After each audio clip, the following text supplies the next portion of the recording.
Bonjour tout le monde. Alors cette semaine, je vous avais donné cette question-là comme question défi. Si vous avez eu le temps de la faire, tant mieux. Sinon, c'est pas grave. Encore une fois, c'était une question défi, c'était un truc extra. C'est pas nécessairement un truc sur lequel on va vous tester plus tard, donc vous inquiétez pas trop. Maintenant, ce que vous dit cette question, alors, le quadrilatère ABED, donc ABED. Alors voici le quadrilatère est composé du carré ABCD et du triangle rectangle isocèle BCE. BCE. D'accord? Alors voici la raison pour laquelle il est isocèle, c'est que cette longueur-ci est égale à cette longueur-là. D'accord? Tel qu'indiqué par ces deux traits. D'accord? Et d'ailleurs, on voit que cette longueur-ci est égale à cette longueur-ci et qu'elle est égale au côté du carré. On te dit aussi que BE est le diamètre du cercle de centre O et que le point C est situé sur le cercle. D'accord? Si l'aire de ABED, alors on te dit que l'aire de notre quadrilatère est de 24 cm², quelle est la longueur de BE?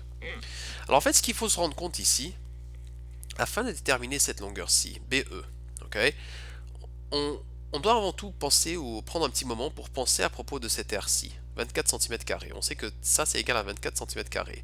Maintenant, notre quadrilatère, on peut le séparer en un carré et en un triangle. Oui, c'est ça, un triangle rectangle isocèle d'ailleurs. Ok.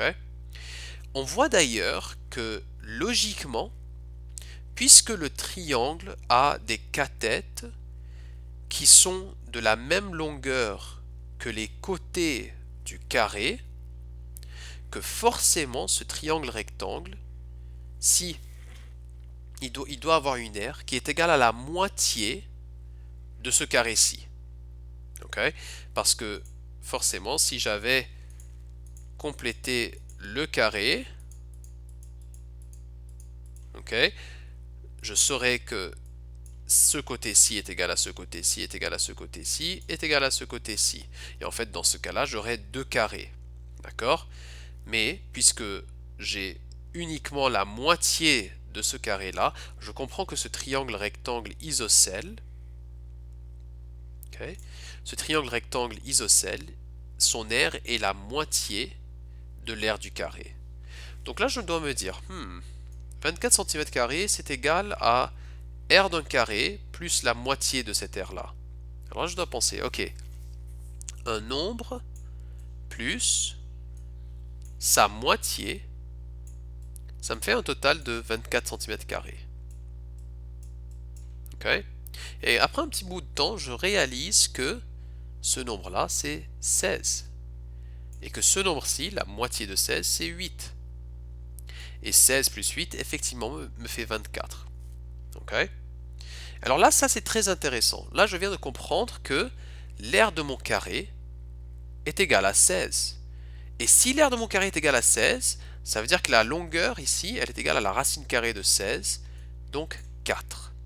Okay. Et ça m'aide, parce que là, maintenant, je comprends que mon triangle rectangle,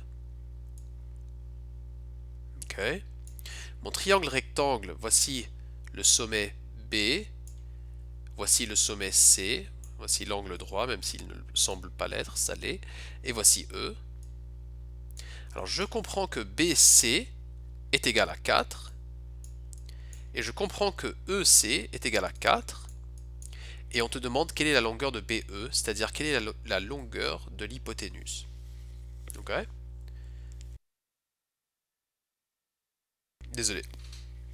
Bon, alors, cette hypoténuse-ci, je sais que c'est égal à la cathète au carré plus cette cathète au carré est égal à l'hypoténuse au carré. Okay, alors C au carré est égal à 4 au carré plus 4 au carré. Okay. 4 au carré, c'est égal à 16. Donc C au carré est égal à 32. Okay, car 16 plus 16 me fait 32. Et donc C est égal à la racine carrée de 32. Okay, alors voilà tout. Ça c'est la longueur de BE.